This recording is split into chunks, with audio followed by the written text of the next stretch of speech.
মানে যদিও বৈধ বিষয়টা আগে আনা উচিত ছিল, কিন্তু এখানে বিশেষ একটা কারণে, হ্যাঁ, এখানে কি বলে আত্মসাতের পর সুফাটা আনা হয়েছে।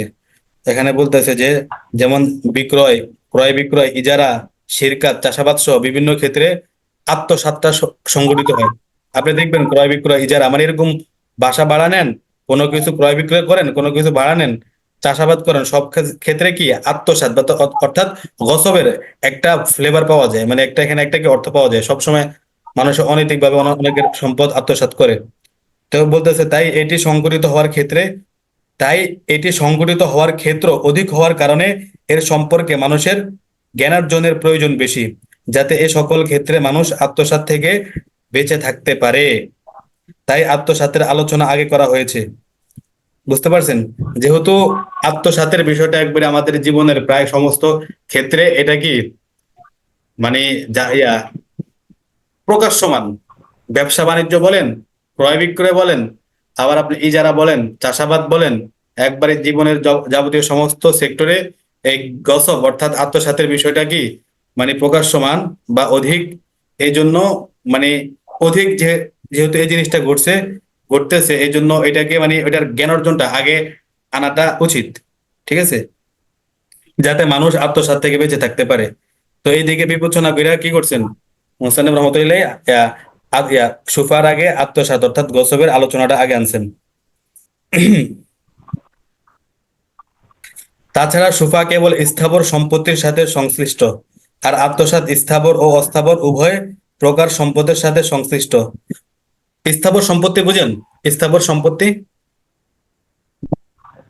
যেগুলা স্থানান্তর স্থানান্তর করা যায় না। হ্যাঁ, যেমন জায়গা জমিগুলা, বাড়ি বাড়ি করছি পাঁচতলা, এটা দ্বারা স্থানান্তর করা যাবে না। আবার জমি, এটা তো কোনো জি কি জি। করা যায় না, স্থানান্তর করা যায় না, এটাকে বলা হয় স্থাবর সম্পত্তি। তো বলতেছে হ্যাঁ, সুফাটা কেবল স্থাবর সম্পত্তির সাথে সংশ্লিষ্ট, আর আত্মসাৎ স্থাবর অস্থাবর উভয় প্রকার সম্পদের সাথে কি সংশ্লিষ্ট। সম্পৃক্ত।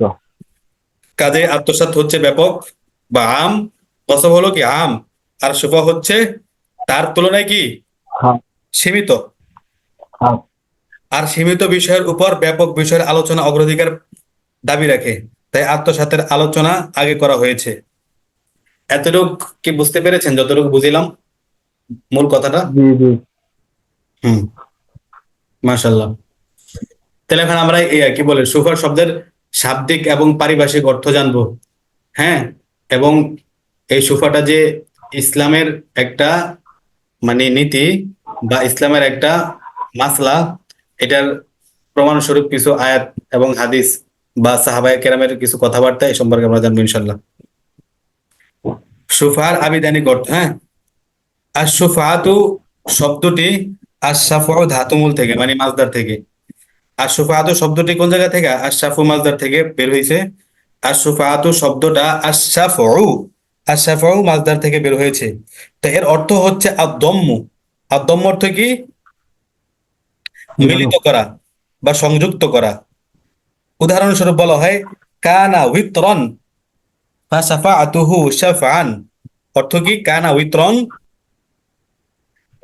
উইত্রন, এটা একক মানে একক ছিল, ফাসাফাতুহু শাফআন, আমি তাকে কি করেছি? সংযুক্ত করেছি বা মিলিয়ে দিয়েছি।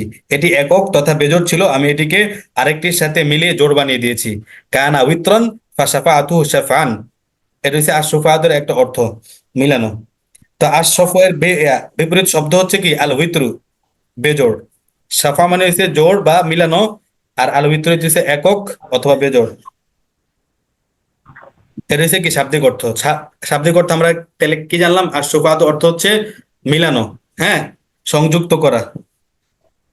এতটুকু মনে রাখলে চলবে।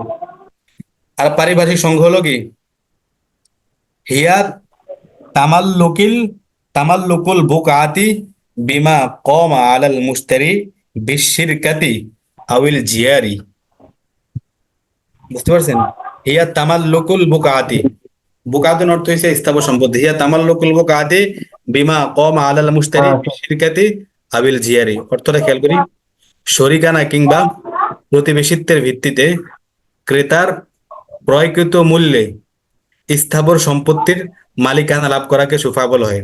হিয়া সুফাটা হলো তামাল্লুকুল বুকাতে স্থাবর সম্পত্তির মালিকানা লাভ করা কিভাবে? বিমা কম আলাল মুশতারি।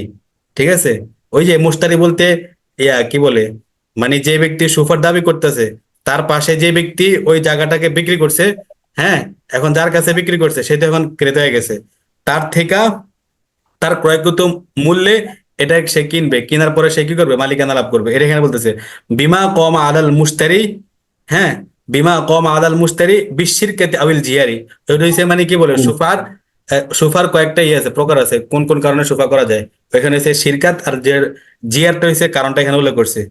অর্থাৎ শরিকানা বা প্রতিবেশিত্বের কারণে ক্রেতার ক্রয়কৃত মূল্যে স্থাবর সম্পত্তি মালিকানা লাভ করাকে সুফা বলা হয়। ক্রয়কৃত মূল্য বলতে কি? ওই যে আমার পাশের যে জায়গাটা ছিল ওইটা ওই ব্যক্তি যে দামে বিক্রি করছে ওই ক্রেতার থেকে আমি আবার সেম মূল্যে ওইটাকে কিনে আমি আমার মালিকানায় যোগ করব, ওইটাকে বলা হয় কি? ওইটাকে মানে বলা হয়েছে মানে কি বলে, কি বলে, সুফা। উদাহরণটা ক্লিয়ার হয়েছে? জি জি। আচ্ছা, আমাকে তো এখন ওয়ার্নিং দিয়েছে, এখন লিভ নিতে হবে 31 মিনিট। হ্যাঁ, আপনারা সাথে সাথে জয়েন করেন আবার।